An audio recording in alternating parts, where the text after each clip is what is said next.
Okay, let's get started. Good evening again to everyone. Welcome to this first episode, first installment of this new series that is called Your Personal Trainer. This is about, this episode will be about SOLIDWORKS simulation. Here with me is joining us another Alessandro. Alessandro, welcome you, and it's nice to have you on in this team. So you will help us in this webinar and for the next installments. So Alessandro, you are there? Thank you. Thank you very much, Alessandro, and welcome to everybody to this webinar. Okay, so I'm Alessandro Bellini. I'm the Senior Technical Manager here for Euromed and the Simulation Specialist for the same territory. So Euromed means Italy, Balkans, Turkey, and Israel as well. So talking about the platform, the GoToWebinar, just some tips to use it. Please input your questions when you have it, so we can answer it as soon as possible. Also, you will find for this webinar some handout, and you can download them from the panel of the GoToWebinar. So let's talk about this series, Your Personal Trainer. It's about customers, so you, and our ideas is to share with you tips and tricks, useful information, and so on. This is the plan for this year. So you can see this is the first episode on simulation. We'll follow another episode on July on flow simulation. And then for September on SOLIDWORKS as the CAD, let's say, software. Follow up by another episode on design to manufacturing process. And later on, Alessandro will explain us better something about that. And the last episode will be about mechatronics. So let's say integration between CAD, electronics, electrical, and so on.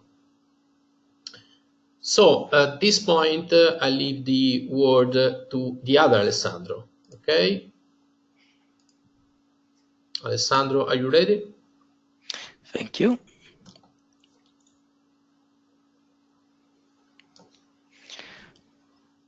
Okay. So today we will talk about the value of virtual prototyping for your business, so the value of simulation. Then I've taken the opportunity to show you the history of SOLIDWORKS simulation. It goes far back in the 80s, and it's really very interesting. Then we will have a look at how our solver excels in being accurate. And then we will show you some tips and tricks from model preparation to boundary condition to solving. And finally, we want to show you how you can submit your ideas to improve the products, because for us it's very important to understand your feedback. Okay, let's start from the value of virtual prototyping. So let's look at the typical product design process. Your specific tasks might vary, but most product designs generally include concept, detailed design, drawings, simulation, prototyping, and final testing. Here's a trend line that represents the cost of making design changes at the different points in the project. Catch the problem early, and the cost is low. But later in the design, major changes are frankly unaffordable. And here's a second trend line that shows the odds of optimizing your design. Early on, it's really impractical to optimize things to reduce product manufacturing costs, improve quality, accelerate the time to market. So it's really very, very easy because you work on a virtual model. But once you're into validation, optimization really goes out of the window and you leave with what you have. It's unlikely you consider any changes that will further optimize your design. So you can think of the place where these two curves cross as the point of no return.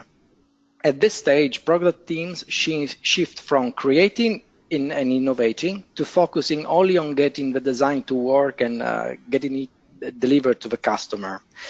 The point of no return usually can be thought as the transition from the design phase, innovation phase, to the validation phase, because this is the point where engineers need to make work what they have. And here's one more trend line. This indicates how much the design team really understands their design performance over the course of the project. At the start, you don't know much, and once you're through prototype and testing, you know a lot. And this is especially true for new projects and design updates where you're exceeding your original specs.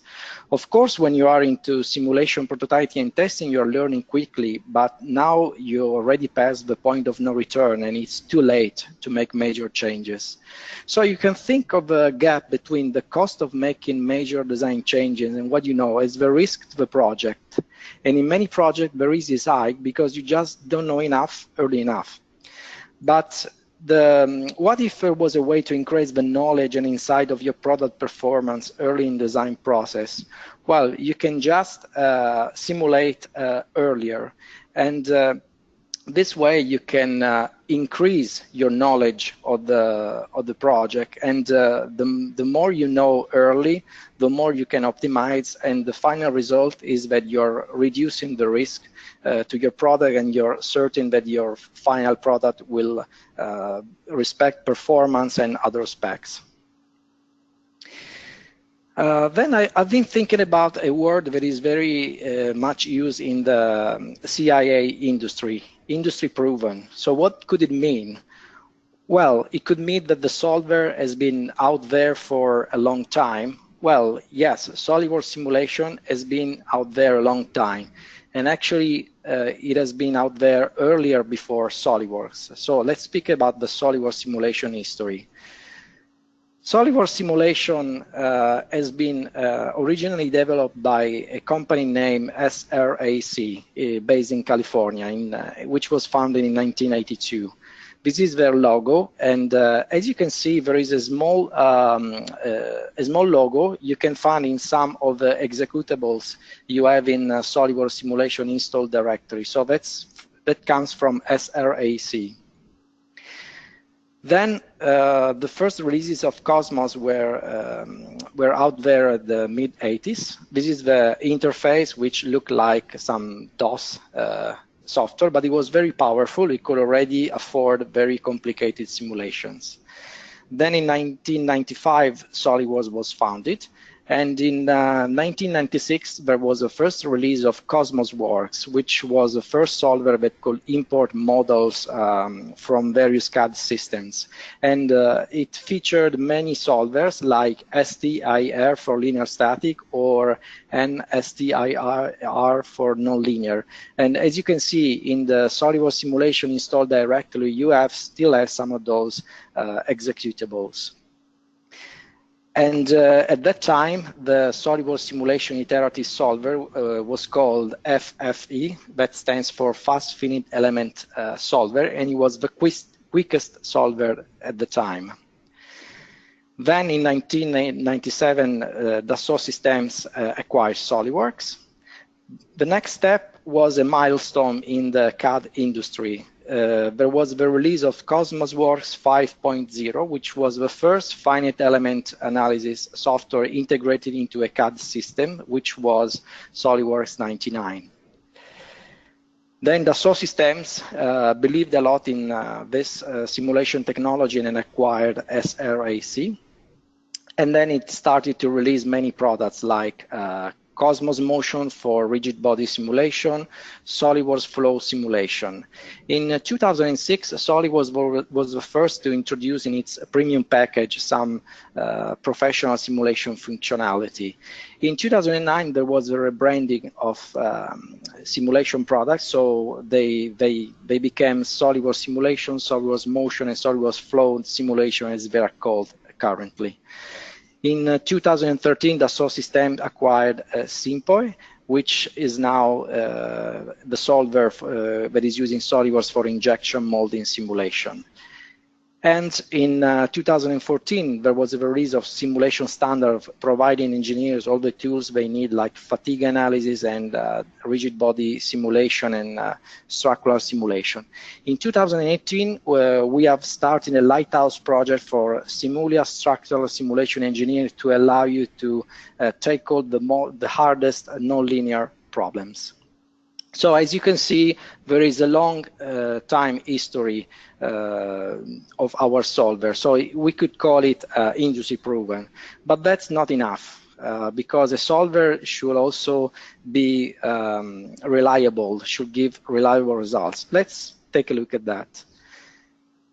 So the first thing you have to consider is that your solution is reliable as long as your problem has been correctly defined. If you think about the phases to get from model to results, you first create a CAD model, and it's a phase in which you could introduce a little error, like 5%. Then you simplify your model, and there's a little more error in there as well. But the biggest amount of error is introduced in the pre-processing, where you are defining your problem like materials and boundary condition, loads, and restraints. So you have to take a lot of care, because if your problem is not defined correctly, you won't get right results. Then you have your meshing phase. It's also very important. I would say it's a 20% error you're introducing in this analysis. By the way, these percentages are only indicative, but the most important thing you have to come up with is that meshing and boundary conditions are the phases in which your results are influenced most.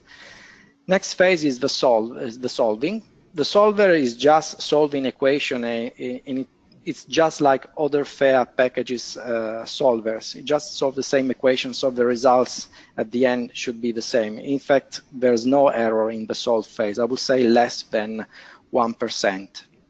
But let's take a look at that 1%. Let's see if our SOLIDWORKS simulation can get to that accurate result. Every year, SOLIDWORKS tests simulation accuracy by using NEFEMS benchmarks. NEFEMS is an international association that creates these benchmarks to test the accuracy of the major CAD vendors' results, and also it's involved in disseminating finite element analysis culture. So we have taken these benchmarks and we have put them in the software. I will show you shortly where you can find them. For example, we provide problems like point load on the sphere.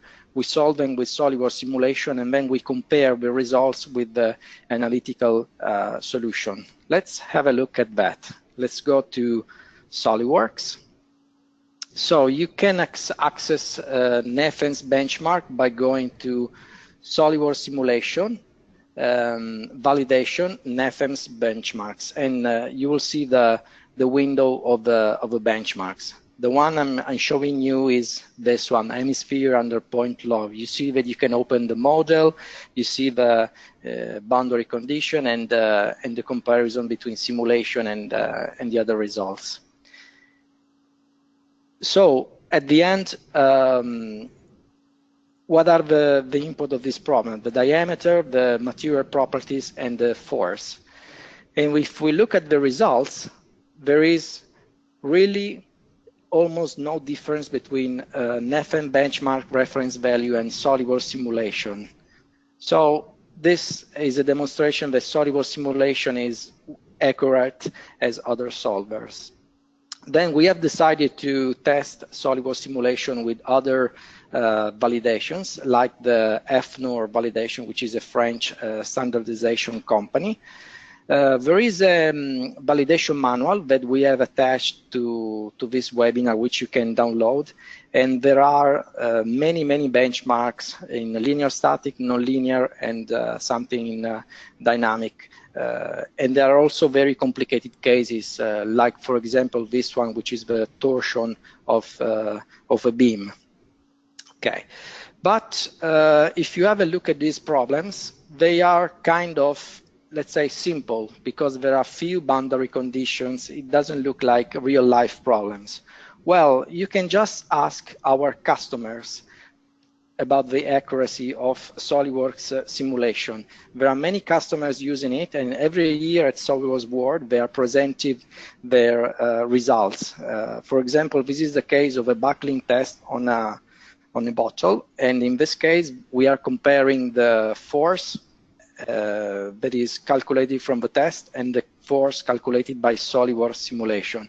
In both cases, the forces are equal, so the solution is accurate even on a real problem. You can go on the SOLIDWORKS World Proceeding portal and download many presentations showing these case studies. Okay, next phase is the tips and tricks. So we will cover all the phases of from design to analysis. So geometry preparation, boundary conditions, mesh, and post-processing.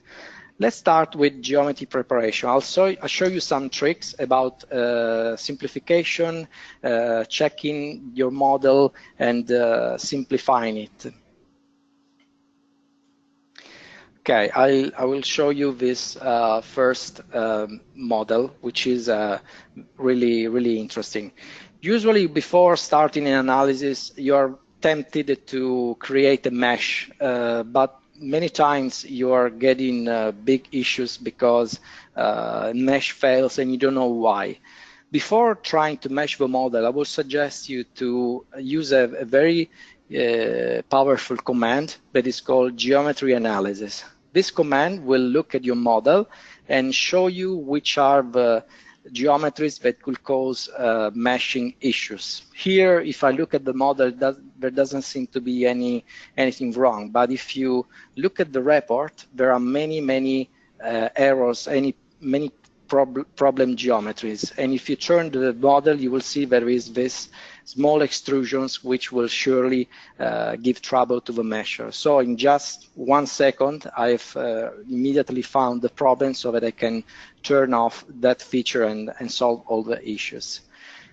Also, if you want, you can ask SOLIDWORKS simulation to simplify the model to have a faster meshing and to solve issues and to suppress detail that is not important for the analysis. You can just go to your study and then you can launch a command that is called simplify model for meshing. You can set your criteria like the volume of the feature respect to the volume of your model, and SOLIDWORKS simulation will spot all the features that respect that criteria. Then you can select all those features, and then you can create a configuration that is set up for the analysis. So it will be simplified, and you will be able to use this configuration to create your study. So this is good for models that have been created in SOLIDWORKS. Let's see now another case that has been very challenging for us. For example, if you look at a simple spring, if you try to mesh it, it won't mesh, and you cannot find out why. Well, in this case, if you want to find out why, you should use a command called check. This command will show you where are the problem features. And in this case, even if in the SOLIDWORKS design tree I have no indication of any problems, it will show me that there are some inconsistent face-to-face contacts. Well, this is because the faces are overlapping, but I was not aware because I was expecting an error. So in this case, check revealed the error. My suggestion for these cases is activating general options that you can find in performance that is called verification and rebuild, and then to run a rebuild of your model. In this case, SOLIDWORKS will make a deeper check of face against addition faces and will show us that we have a problem with the geometry. So even if you have a native SOLIDWORKS model, when the geometry is very complicated, I will suggest you to activate that option in order not to create problem geometries for your finite element analysis. Okay, and then I have a last case to show you. This is really, really challenging. It doesn't look to have anything wrong. It's really simple geometry, but it won't mesh. Why it won't mesh? The only way to find out is using the check command. If you launch that, the geometry analysis, if you launch that command, it will show you a very, very small edge that gives you the problem. And if you look at the model, it doesn't seem to be anything wrong. You need to create a section view to spot that problem. And we will find out that there is a very, very bad error. And this is the cause of the issue. But luckily with the geometry analysis, we could spot that error in just a matter of seconds. Okay, and I'm showing you another interesting case, which is a model that has been imported from Inventor. In the latest releases of SOLIDWORKS, we can use a technology called 3D Interconnect that will allow us to open models from various CAD formats without converting it, and the advantage is that you won't have any errors. And also the model will be associated, will be linked with the original model. So if the original model changes, also the SOLIDWORKS model will change. In this case, it's native. What should we do if we want to simplify it? Well, we can use a tool called defeature. In this case, I want to close all the holes, but keep the big ones. So what I can do, I can choose all the holes, or I can put a range. So I can ask SOLIDWORKS to keep all the holes from 40 millimeters to 50 millimeters, and it will filter them out automatically. So we'll keep these mounting holes. Then it will clean up the geometry. So I remind you that this geometry was not born in SOLIDWORKS, and it will close all the holes. So this is a great way to simplify your design in very, very, very quickly. Okay, so I want to summarize what we have seen. So we have seen that we can create simulation of models from any CAD systems thanks to 3D Interconnect. We can quickly identify problem geometry so we can save time, and we can use fast simplification on both native and not native models. The next phase we want to concentrate is boundary conditions. So I will start by showing you how you can create many bolt connectors in a very, very few seconds. So it's cases when you have a lot of holes and you have to create many, many bolt connectors. Some tricks about creating contacts or managing gaps, and how to identify unconstrained degrees of freedom. So let's have a look at the model in SOLIDWORKS. So I will quickly open a first model. So this model will be a beam with a plate, and there will be some holes in the plate, and it will be used to create a simulation with some bolt connectors. Okay, it's loading the results, so I will show you in a second. Okay.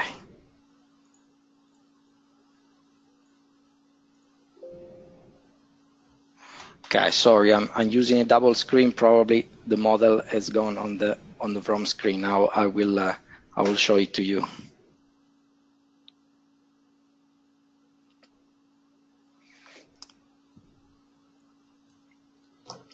Okay, just 1 second.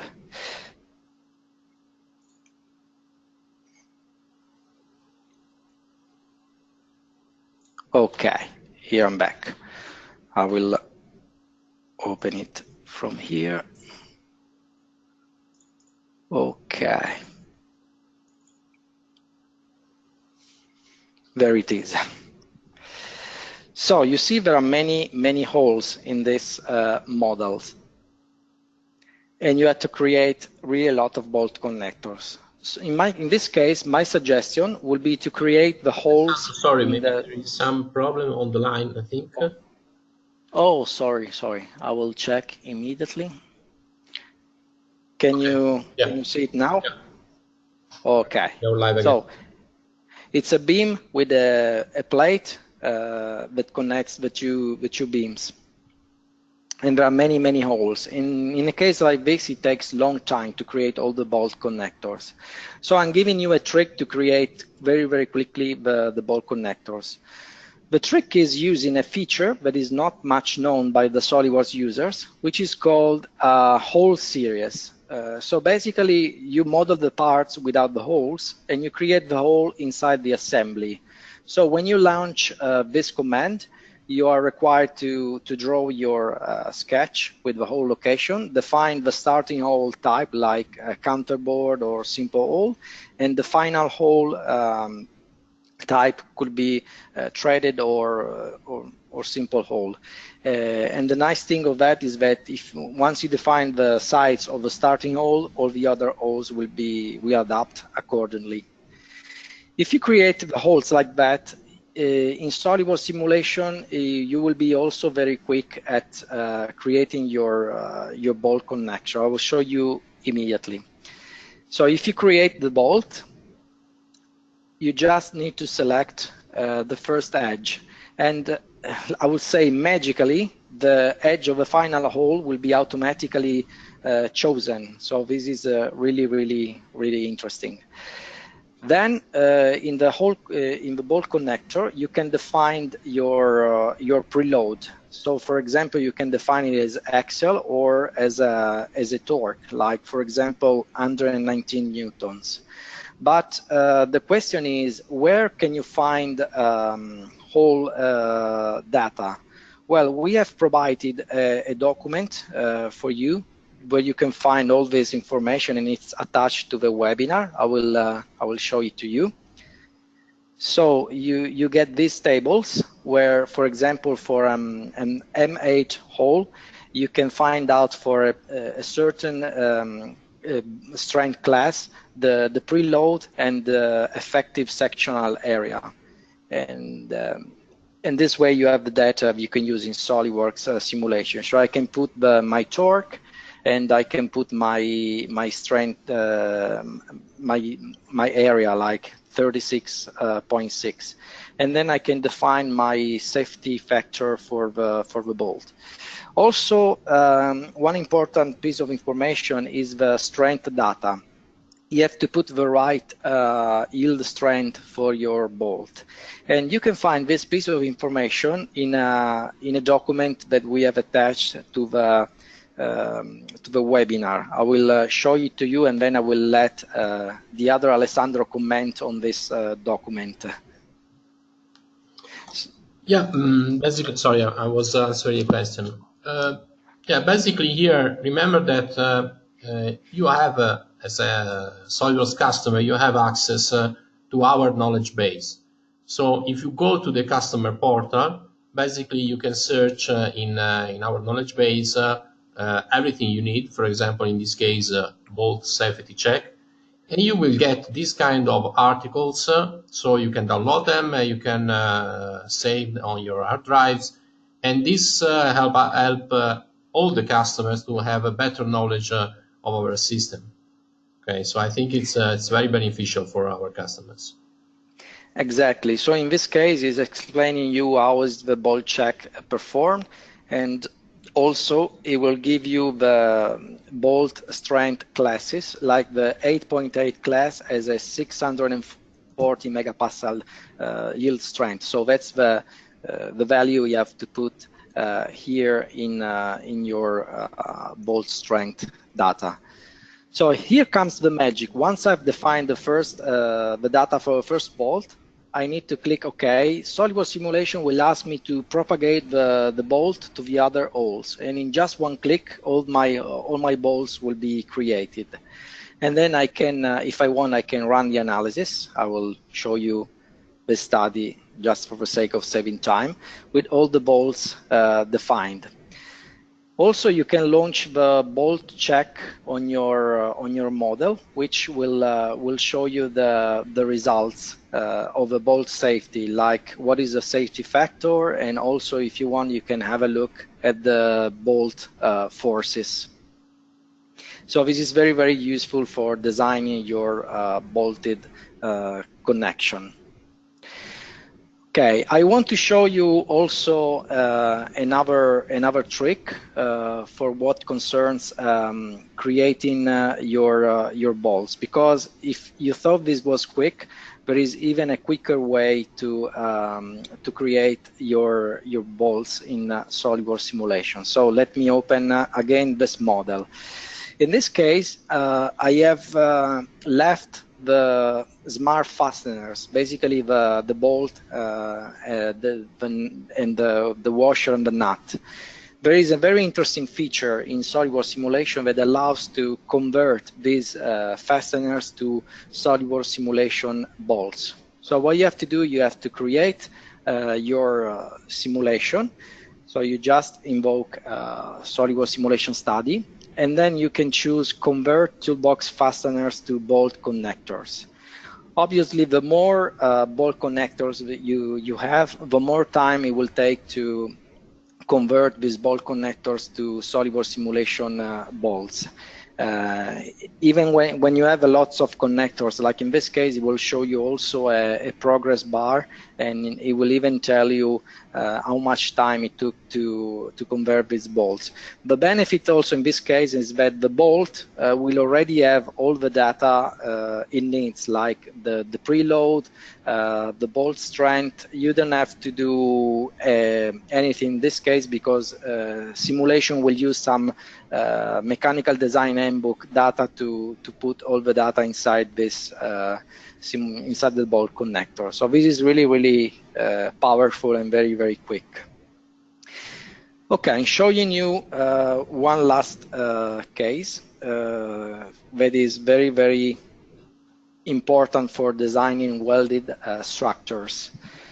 It is a structure in which there are gaps. So if you look at this model and you zoom a little bit, you will see that these beams don't touch. So if you run the analysis, obviously you get the error saying that the model is unstable and it won't run.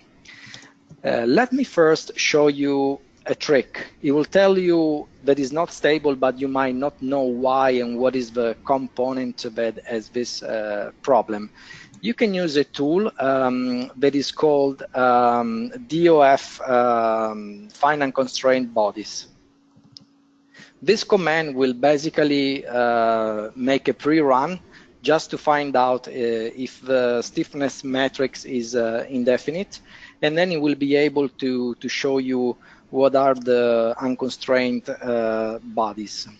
So the calculation has finished, and you see on the left the list of bodies, and if you click on the degrees of freedom, you will see what can the component do, like directions in which it can translate and rotate. So this is really powerful to spot components that will give you trouble.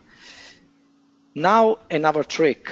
I have to fix this problem. How can I do that? It will take me really, really a lot of work to close all these gaps, or maybe to set up manual contact.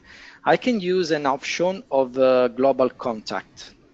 This option is found in the global contact non-touching faces, and you can set a range of non-touching faces, like bond all the edges or faces that have a distance that is 2 millimeters or less.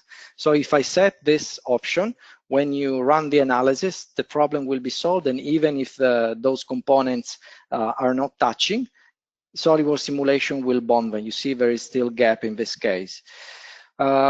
Just one piece of advice: you have to use caution when interpreting results for this kind of analysis, because traces in that gap region won't be accurate. So use these results only to get an understanding of the model behavior or the displacements. But if you need to make a very detailed study, you should rather fill the gaps and maybe build a sub-model to get more insights and more results.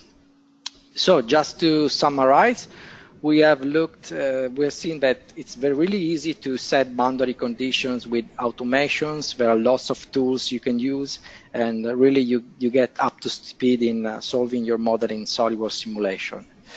So now I will pass to Alessandro, who will show you 3 very interesting features. Okay, let me switch to Alessandro.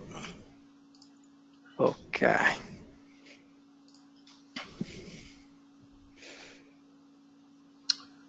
Okay, can you see my screen? Yes. Okay, perfect. So, okay, thank you, Alessandro, for now. Let's talk about meshing, some tips and tricks about meshing. We will see about this feature. It's called incremental meshing. It's not so new. It's in place since 2015, I think. But still, I think many customers doesn't know that feature. We will see in a moment. It's very nice to solve, let's say, problems with the meshing in an assembly when you have very different components. Also, we'll see the mesh sectioning. It's new since 2017 or 16. It's a new way to have a section view, and also very useful because you can see the true mesh into the section. Also, I will show you something about mixed mesh approach, some tips and tricks in a moment. Okay, so let's get started. Let me go to SOLIDWORKS. Okay, so let's start from this assembly.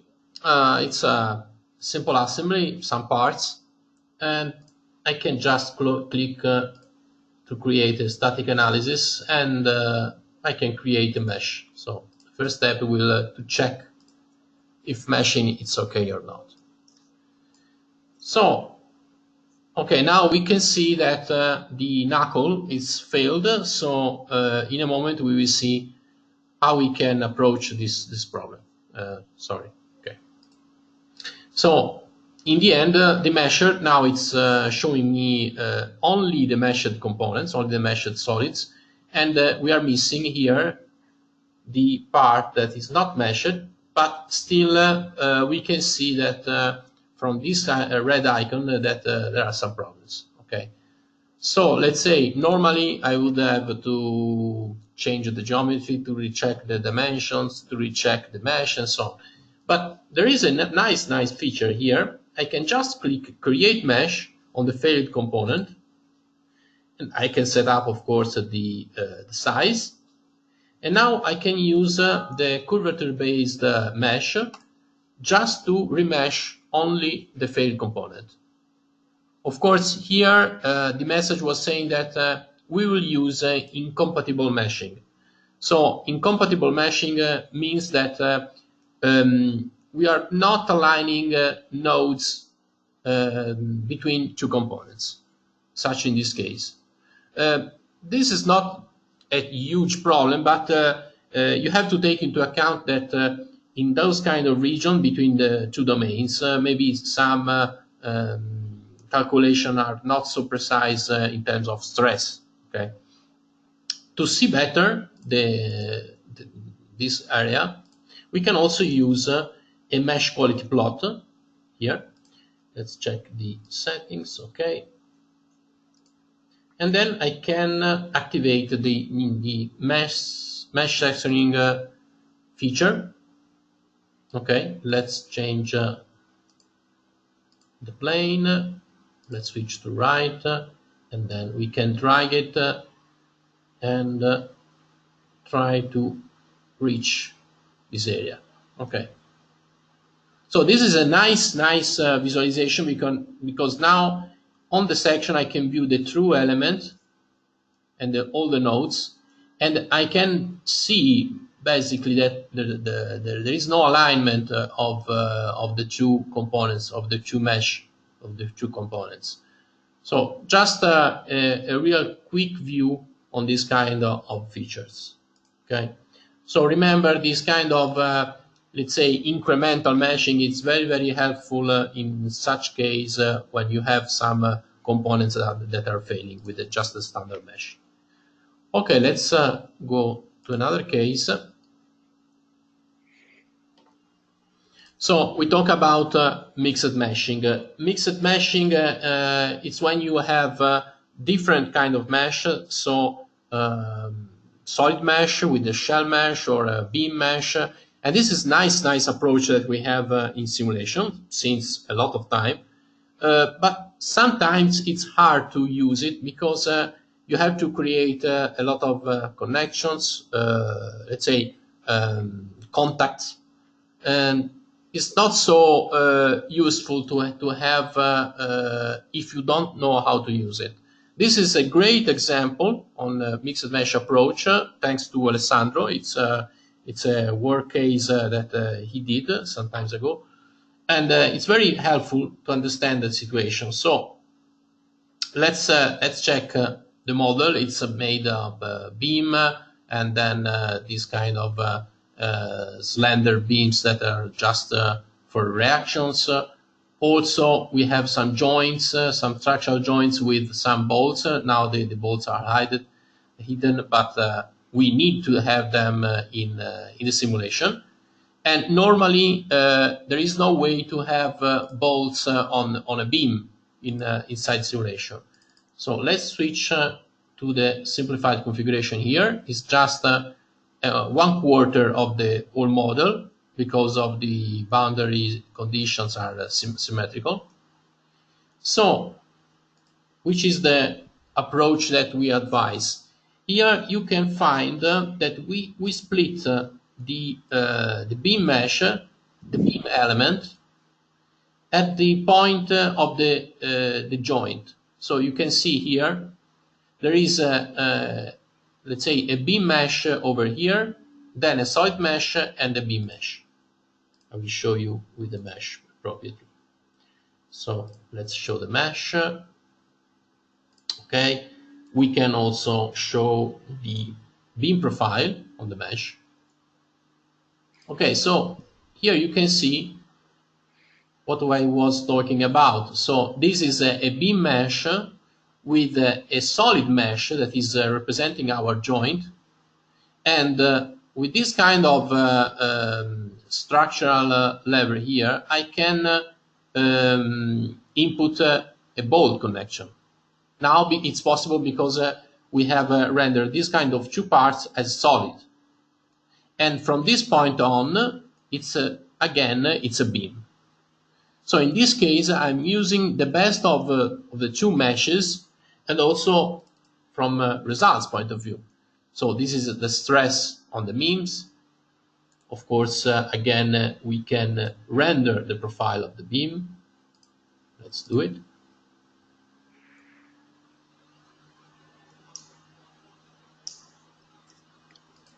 So we can view also the stress on the entire profile of the beam, but also we can view all together with the displacement. So again, you can see the realistic behavior of the joint and all the components. Also here I'm leveraging the fact that we can view the symmetric results. It's another feature to mention here. In advanced options, we can display symmetric results. Another great feature here. So again, this is very nice because I have a mixed mesh approach. Also, I don't need any kind of connection or bonded connection, because the split is basically automatically finding the bonded contact between beam and solid mesh. Very nice feature, very nice approach. Okay, so let's go from here. Benefits. We have seen that we can have a very detailed mesh, and we can identify which is the quality of the mesh with the mesh sectioning, and also we can optimize the mesh using the incremental meshing and using this kind of techniques for mixed mesh approach.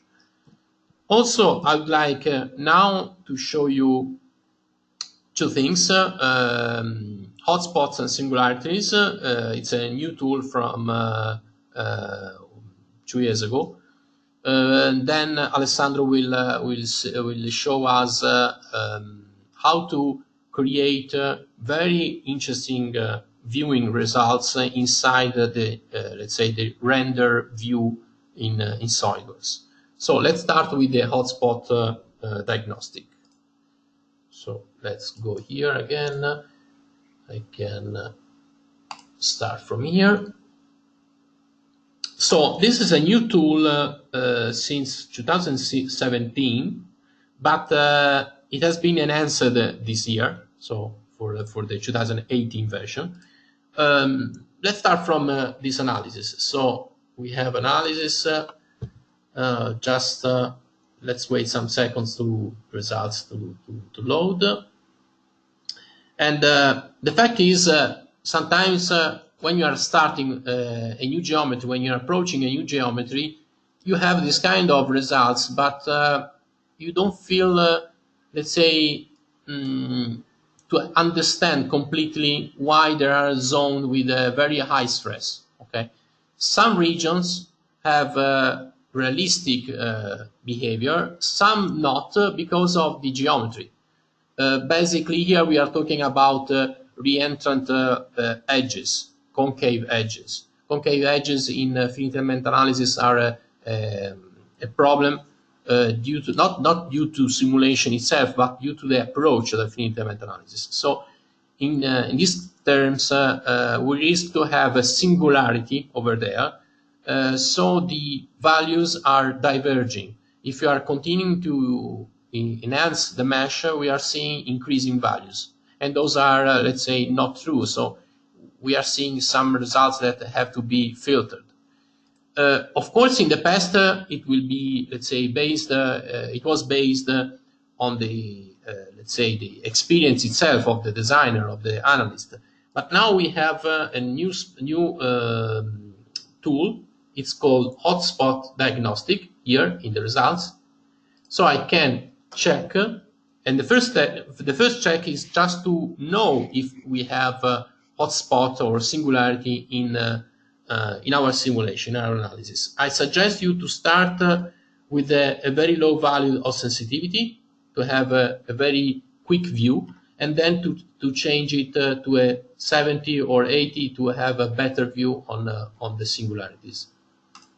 We can start it, we can run it, and now it's trying to detect this kind of problematic geometries, like this kind of concave edges.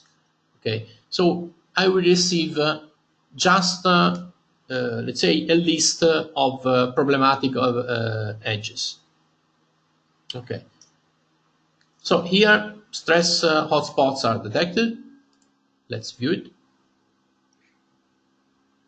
Okay, so in the view now, we can see those kind of gray areas are problematic, but still we don't know why. Let's say could be a real hotspot or a real let's say issue with the mesh, or can view as can be seen as a problematic edge because of the geometry. So another great enhancement of this diagnostic tool was introduced this year with 2018, is the ability to run a stress singularity diagnosis. So let's use the default values. You can see here the level of the refinement, the ratio of the reduction. So for example, from 0.7, I expect a reduction of 70% respect to the mesh size that I have already used, okay? And the ratio of the grow towards the other elements, and all these kind of edges that are already identified. I can start it. So now the solver is trying to adapt the mesh for 2 levels, for 2 iterations, to identify better if it's really a hotspot or it's a singularity. This will be very helpful for the designer to understand if the geometry is good, if the analysis has to be, let's say, enhanced, if the geometry has to be changed, and so on. So let's wait some other seconds. Basically, it's kind of... yes, you will. Yeah. I will add that it's looking at the difference between strain energy in adjacent elements. Okay. Because in many situations you have a bad defined mesh, and for example, a small fillet could be collapsed to a straight edge, while with this successive refinements, the edge will be better resolved by the mesh, and SOLIDWORKS simulation will show you that it's not a singularity problem, but it was just a mesh quality issue. Okay. So in fact, you can see here, let's say we have to detect, and this tool is to detect if the stress is converging or diverging. Okay, let's view the results now. Okay, so now I can plot the convergence graph onto those edges. I can show you better here. So I can review here the refinement level. So starting from the mesh that I had and now the mesh that is adapted, and all the edges that are taken into account. Basically, you can see these blue edges, the second edge, after the first refinement, basically it's converged. So we have a stabilized, let's say, value here. But on the contrary, on the first edge here, I can see the results, the stress is rising. And this is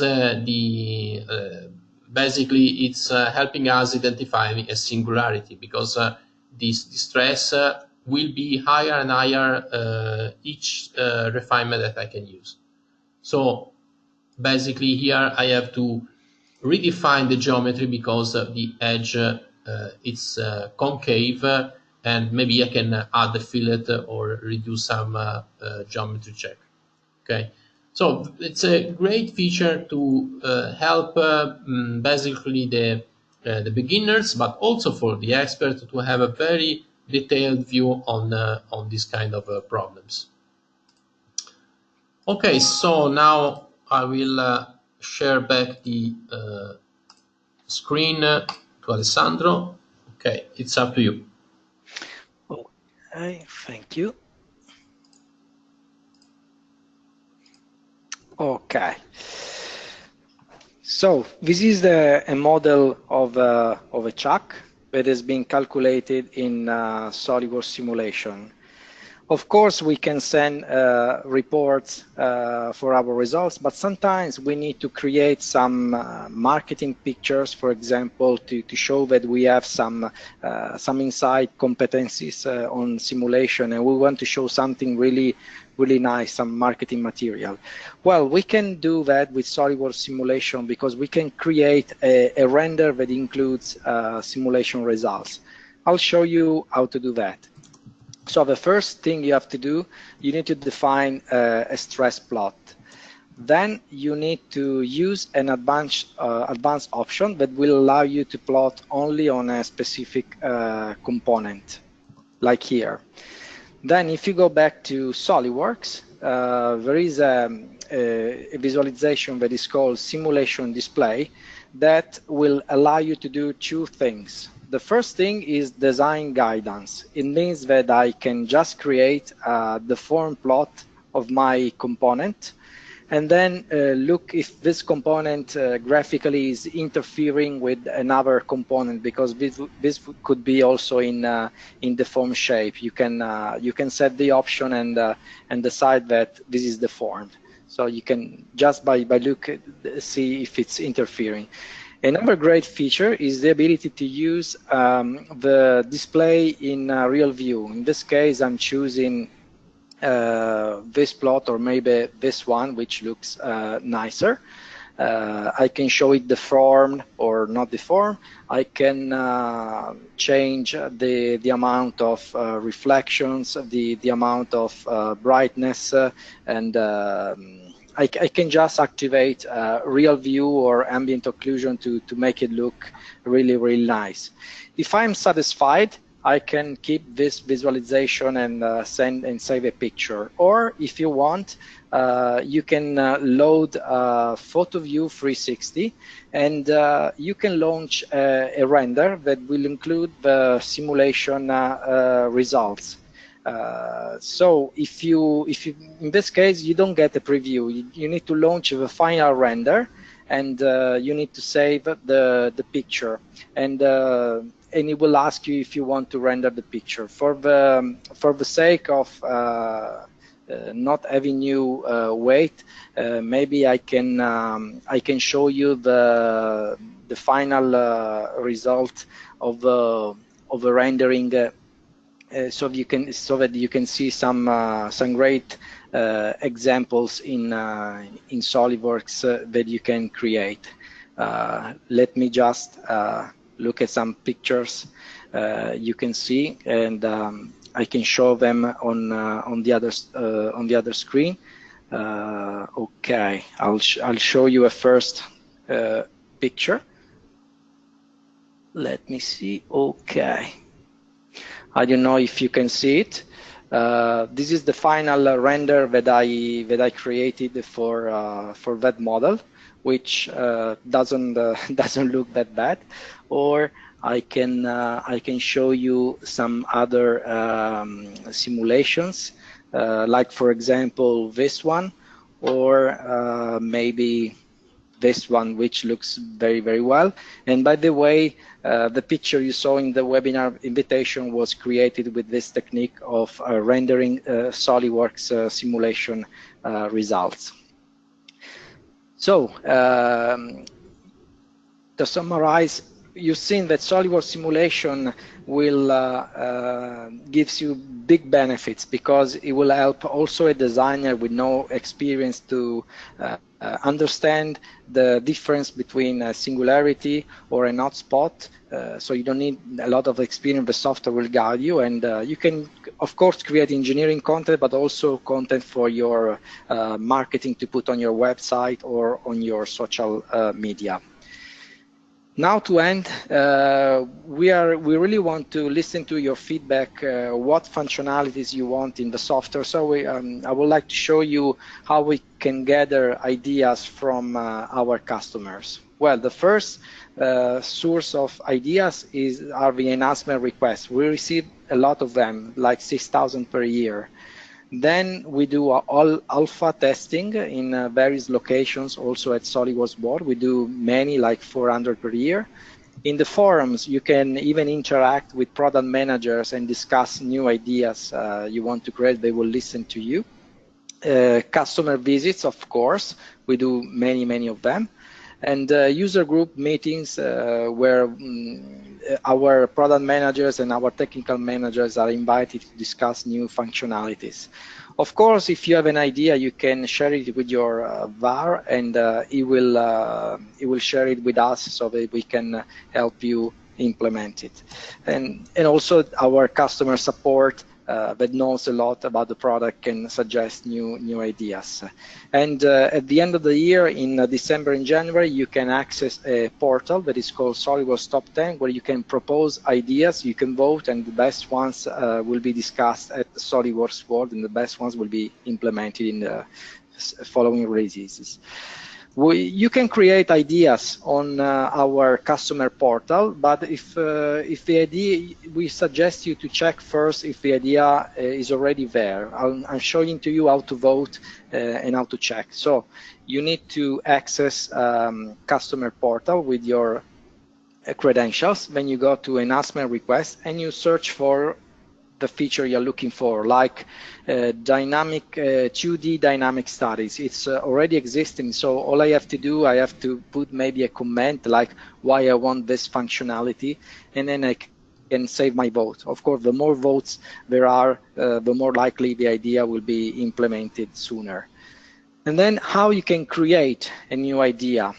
Well, you just write your idea. For example, here I'm asking for the cable connector, which is a connector that will resist only tension and not compression. So you need to choose, in this case, create a new idea. You choose the category, which is simulation. You put a short description, and then the summary. So what is the idea about?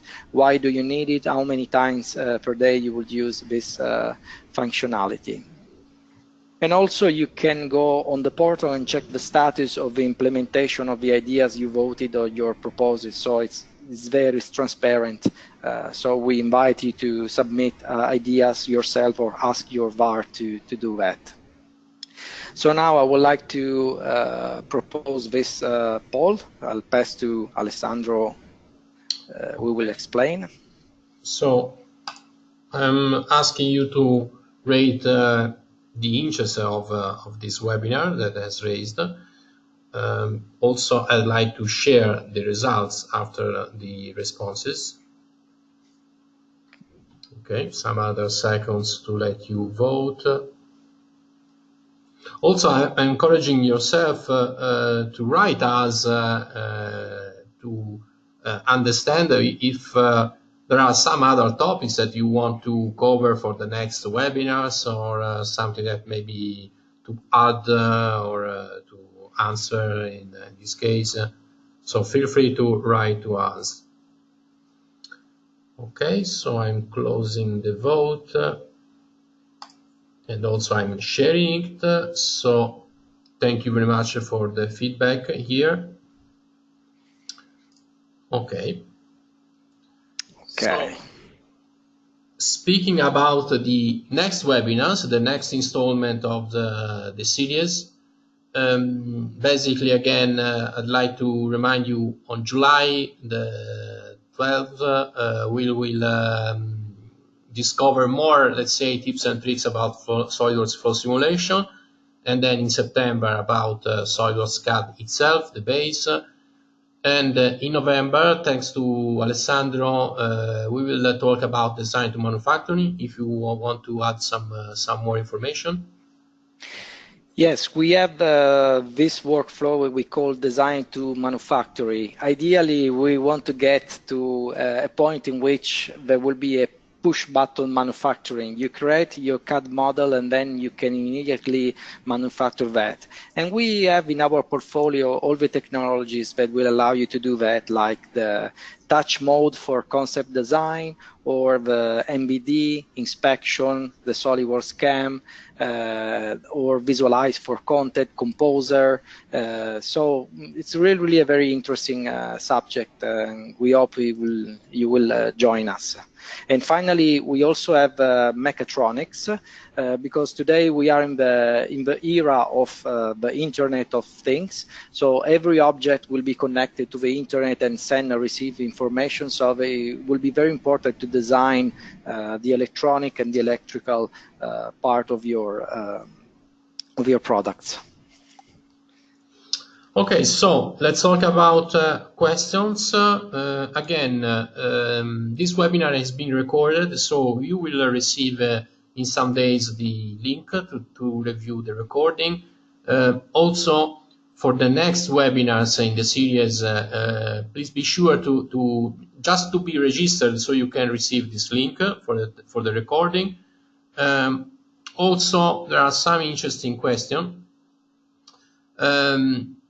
For example, we have asked, let's say, to review some basics functionality of the simulation. Of course, it's great to know, but unfortunately, it's not. Let's say we don't have the right time enough time to review all the basics of simulation. But it's an occasion for you to know that there is a specific website that is called mysolidworks.com, and basically it's at your service as a SOLIDWORKS customer. You can use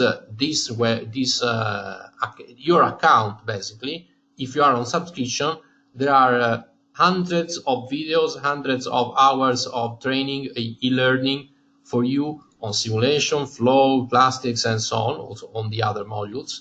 Also, you can buy the upgrade if you want to My SOLIDWORKS Professional. That is another level for having all these kind of things. Other things, other questions. Okay.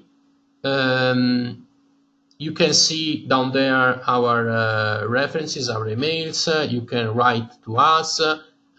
You can visit our LinkedIn profiles. Also, I would like to let you know that I have a YouTube channel, so you can review also a lot of webinars. Mostly of them are in Italian, but there are also others in English.